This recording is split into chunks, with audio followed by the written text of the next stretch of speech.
Hello friends, welcome to Erode அம்மாச்சி சமையல். இது நம்ம வீட்டு சமையல். இன்றைக்கி நம்ம பார்க்க போகிறது ஒரு சூப்பரான டேஸ்டான சிக்கன் கிரேவி தான் பண்ண போகிறோம். இந்த கிரேவி பார்த்திங்கன்னா நல்லா சாதத்துக்கு, சப்பாத்திக்கு, தோசைக்கு இதெல்லாம் வச்சு சாப்பிட்றதுக்கு நல்லாயிருக்கும். இது கொஞ்சம் செமி கிரேவியாக இருக்கும்.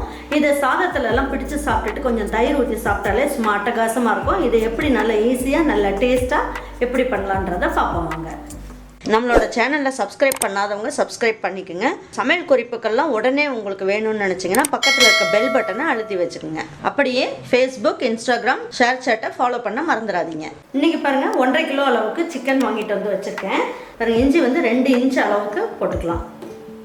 பூண்டு பார்த்தீங்கன்னா 1 கட்டி அளவுக்கு எடுத்துக்கோங்க. அப்படி இல்லை சின்னதாக இருந்ததுன்னா 1.5 கட்டி அளவுக்கு எடுத்துக்கோங்க. அதாவது ஒரு 15லேருந்து 20 பல்லு பூண்டு வந்து நீங்கள் இந்த மாதிரி ரெண்டுத்தையும் ஒன்றா போட்டு நல்லா பல்ஸில் போட்டு எடுத்துக்கோங்க. தண்ணி ஊற்றிலாம் அரைக்க வேண்டாம். பல்ஸில் போட்டிங்கன்னா சிக்கன் கிரேவி வந்து நல்ல டேஸ்ட்டாக இருக்கும். பாருங்கள், டேபிள் ஸ்பூனில் ஒரு 3 ஸ்பூன் அளவுக்கு தேங்காய் துருவல் எடுத்துக்கோங்க.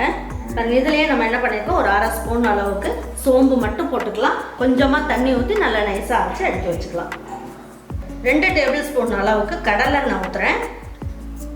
அதில் 1 டேபிள் ஸ்பூன் அளவுக்கு நல்லெண்ணெய் ஊற்றிக்கோங்க. இந்த வறுவல்லாம் வந்து நல்லா சூப்பராக இருக்கும். கல்பாசி இருக்கு இல்லைங்களா, அது ஒரு பீஸ் போட்டுக்கோங்க. இது பெருசாக இருக்கிறதுனால 2ஆக பிச்சு போட்டுக்கலாம். அதுக்கப்புறமா ஒரு 1/2 ஸ்பூன் அளவுக்கு சோம்பு. வேறு எதுவும் போடணும்னு அவசியம் இல்லை. நம்ம எல்லாமே கரம் மசாலா பொடி போட்டுக்கலாம். பாருங்கள், இது பொரிஞ்ச உடனே 2 எடுத்து கருவேப்பிலை போட்டுக்கலாம். 3 பெரிய வெங்காயம் போட்டுக்கலாம். அப்படி எல்லாம் 3 கைப்பிடி அளவுக்கு பெரிய வெங்காயம்.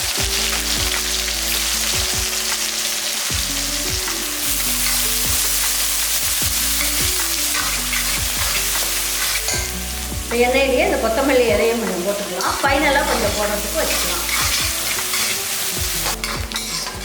பாருங்கள், இந்த அளவுக்கு நல்லா வதங்கிடுச்சு. இப்போ என்ன பண்ணலாம் அப்படின்னு பார்த்தீங்கன்னா, இந்த சிக்கனுக்கு தேவையான அளவுக்கு உப்பை இந்த ஸ்டேஜில் போட்டுடலாம்.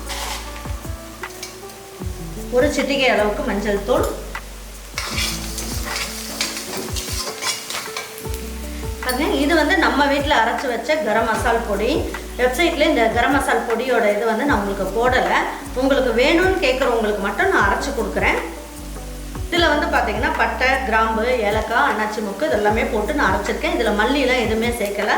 அதனால் இந்த அளவுக்கு போட்டிங்கனாலே போதும், 1 பிஞ்ச் அளவுக்கு. இந்த கரம் மசால் பொடி இருந்தால் நீங்கள் வந்து பிரியாணியும் செஞ்சுக்கலாம். எல்லா வறுவல் வகைக்கும் நம்ம 1 பிஞ்ச் போட்டிங்கன்னா போதும். ரொம்ப நல்ல டேஸ்ட்டாக இருக்கும்.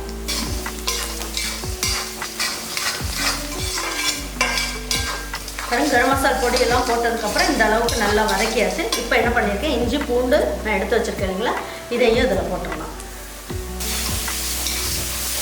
இது நல்லா வதக்கிடணும்.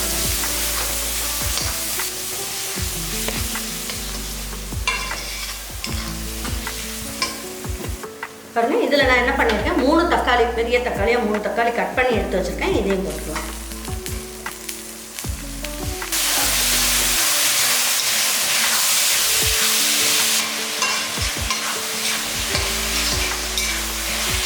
பாருங்கள், இந்த அளவுக்கு நல்லா தக்காளி, வெங்காயம் எல்லாமே நல்லா வதக்கியாச்சு. பாருங்கள், இப்போ நான் 1.5 கிலோ அளவுக்கு சிக்கனை முழு சிக்கனாக வாங்கி அதில் தோலை உரிச்சிட்டு அப்படியே கட் பண்ணி எடுத்து வச்சுருக்கேன்.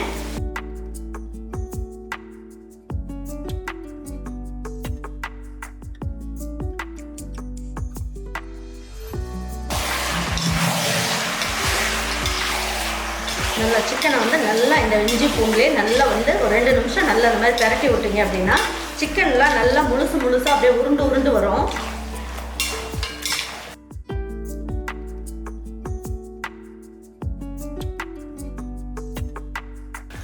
பாருங்கள், சிக்கன் நம்ம போட்டதுக்கும் இப்பைக்கும் பார்த்தீங்க அப்படின்னா நல்லா பாருங்கள் கலரும் மாறிடுச்சு. நல்லா ஒயிட் கலரில் வந்துடுச்சு. நல்லா உருண்டு வந்துடுச்சு சிக்கனு. பாருங்கள், இந்த குழம்பு மிளகாய்த்தூள் நல்ல ஒரு டேபிள் ஸ்பூனில் ஒரு 4 ஸ்பூன் அளவுக்கு போட்டுக்கலாம். 4 to 5 ஸ்பூன் போட்டுக்கலாம். நம்ம காரத்தை பொறுத்து போட்டிங்கன்னா கிரேவி வந்து நிறைய வரும். இந்த மாதிரி ஒரு 5 ஸ்பூன் போட்டுக்கலாம். ஏன்னா 1.5 கிலோ சிக்கன் அப்படின்னும் போது இதில் 5 ஸ்பூன் போட்டிங்கன்னா நல்லாயிருக்கும்.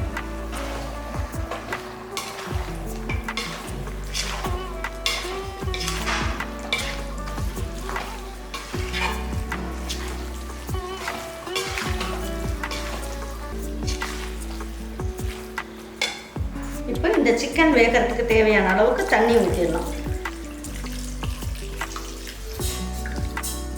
எல்லாம் ஒன்றா சேர்ந்து நல்லா வேகட்டும்.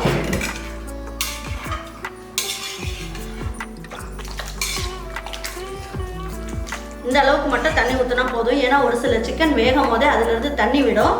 அதனால் நம்ம என்ன பண்ணலாம், இதுக்கு மேலே தண்ணி விட வேண்டாம்.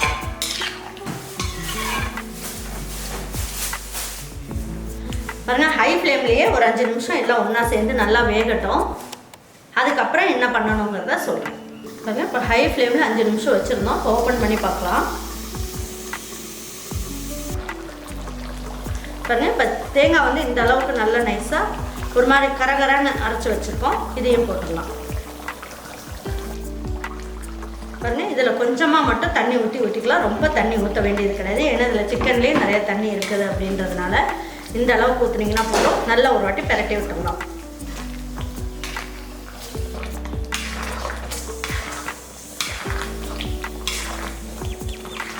இப்போ என்ன பண்ணலாம், லேசாக இந்த மாதிரி தட்டை வச்சு இப்படி மூடி வச்சிடலாம். நல்லா ஒரு 2 நிமிஷம் ஹை ஃப்ளேமில் வச்சுட்டு அப்புறம் ஸ்லோ ஃப்ளேமில் ஒரு 5 நிமிஷம் வைங்க. அதுக்கப்புறம் எப்படி இருக்குன்றதை பார்க்கலாம். இப்போ எப்படி இருக்குன்றதை பார்ப்போம்.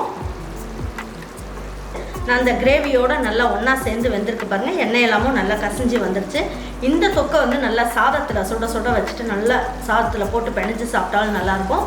இட்லி தோசைக்கு வச்சுட்டு சாப்பிட்டாலும் நல்லாயிருக்கும். பாருங்கள், ரொம்ப நல்லா ஜம்முன்னு சூப்பராக வந்துடுச்சு.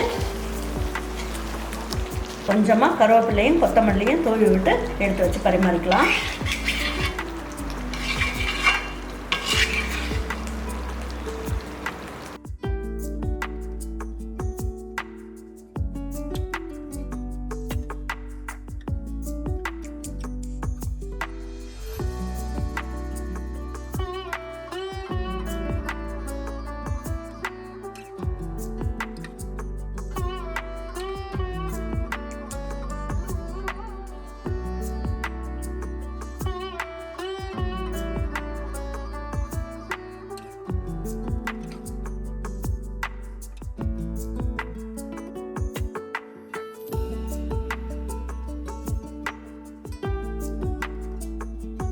இதே மாதிரி ஒரு சிக்கன் கிரேவியை உங்கள் வீட்டில் இருக்கவங்களுக்கெல்லாம் செஞ்சு கொடுத்துட்டு அவங்களுக்கெல்லாம் பிடிச்சிருந்ததுன்னா லைக் பண்ணுங்கள், ஷேர் பண்ணுங்கள், சப்ஸ்கிரைப் பண்ணுங்கள், மறந்துடாமல் கமெண்ட்ஸ் பண்ணுங்கள். தேங்க்யூ ஃபார் வாட்சிங் ஈரோடு அம்மாச்சி சமையல். தேங்க்யூ.